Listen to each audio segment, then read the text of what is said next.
Ayan, what's up dribblers at mga shooters, kamusta? Kamusta po kayo? Mula sa pagpapahirap kay Arvin Tolentino going to Calvin Oftana, yan nga po ang bagong assignment ni Barangay Ginebra San Miguel, Stephen Holtz. Justin Brownlee, naisugod nga po sa hospital. Bakit nga ba? Alamin po natin sa mga sinabi ni Coach Tim Cone. Tara, sama-sama po nating pag-usapan at talakayin yan matapos po akong maglambing sa inyo ng isang like, share, comment down below, and don't forget to subscribe and hit that notification bell button para lagi po tayong updated sa ating pong mga video. At lahat po ng ating shoutout nasa dulong bahagi po ng video ito. Matapos nga pong pahirapan si Arvin Tolentino sa nakaraang semifinal round, eto't may bagong assignment nga po itong si Stephen Holtz. Yan ay ang isa pang best player of the conference contender na si Calvin Oftana. Sinabi nga po ng sophomore guard na masaya siyang natutulungan ng Gene Kings pagdating sa depensa at sa isa pang role sa kanya pong kupunan. Narito po si Stephen Holtz sa ulat ni Jerry Ramos sa spin.ph. Obviously, ipinagmamalaki ko ang aking depensa at maipakita ang aking kakayahan on the other end. Kailangan kong gawin ang aking tungkulin sa grupong ito. Pinatunayan na po ni Stephen Holtz na isa siyang defensive specialist ng Barangay Ginebra San Miguel matapos nga po niyang pigilan at pahirapan.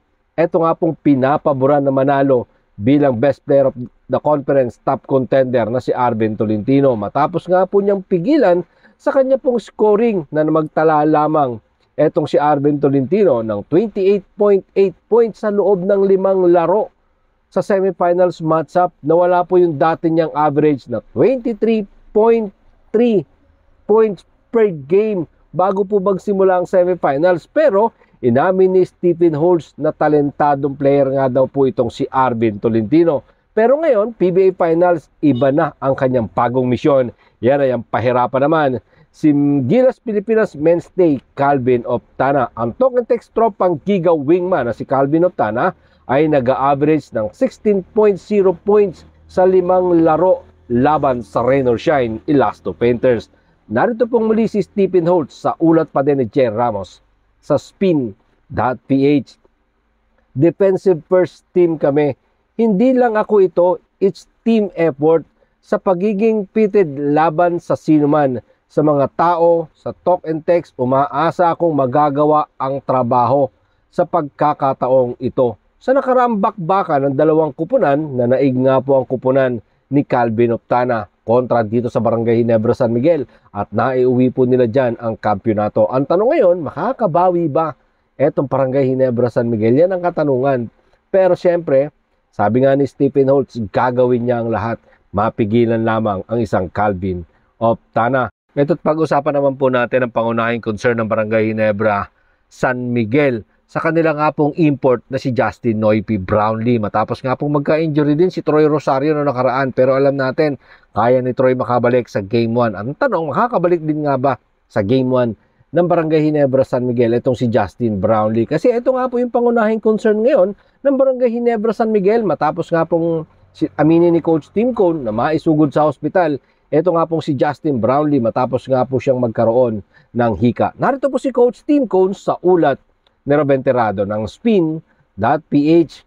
Inatake siya ng asthma pagkatapos ng practice at kinailangan nilang isugod sa hospital. I'm assuming na magiging okay siya the next day or 2. Makikita natin, mayroon pa kaming 5 araw. Sa nasabi nga pong panayam, hindi pa sigurado kung nakalabas na si Justin Brownlee ng hospital habang ginagawa po natin ang bidyong ito. Sa ngayon, nakaka-focus nga po ang Barangay Ginebra San Miguel coaching staff sa 2 nilang key player na si Justin Brownlee at kay Troy Rosario. Narito pa po si Coach Tim Cone sa ulat pa din po yan ni Ruben Terrado ng spin.ph. Papagaling na si Troy sa kanyang strain ankle injury at wala dito si Justin dahil nasa ospital ito, inatake ng asthma. Sana mabawi namin yung 2 guys na ito ay malinaw na napakahalaga para sa kanilang kupunan. Sana nga po mga shooters maging okay itong 2 key player ng Barangay Ginebra San Miguel, especially si Justin Brownlee, Troy Rosario, dahil gustong-gusto po talaga nilang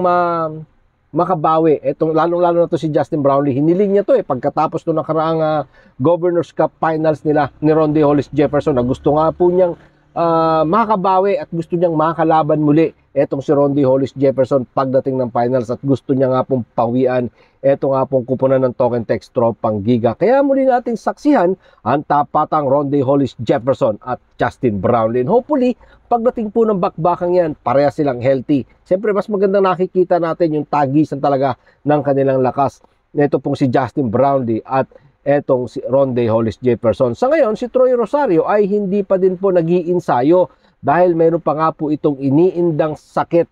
And hopefully, by Game 2 or Game 1, makita po natin si Troy Rosario na makikipagbakbakan dito sa dati niyang kupunan na Token Text Tropang Giga. At eto, sabi nga ni Troy Rosario doon sa nakaraan nating video, matagal na nga po siyang hindi nakakapaglaro ng finals. And sana, di ba, kahit sino naman sa atin, ikaw, ako, tayong lahat ng mga fans, yung mga fans lalo na ng Barangay Ginebra San Miguel, gustong-gusto nyong makita na intact, buo ang inyong kupunan na Barangay Ginebra San Miguel, lalong-lalo na ang import na si Justin Brownlee at eto nga pong bagong big man nila na si Troy Rosario. Yan ang sama-sama nating ipanalangin na maging okay ang kupunan ng Barangay Ginebra San Miguel. At syempre yung Token Text Tropang Giga para patas ang kanilang magiging bakbakan. Maraming salamat po sa inyong panonood. Naman po ang inyong maging opinion.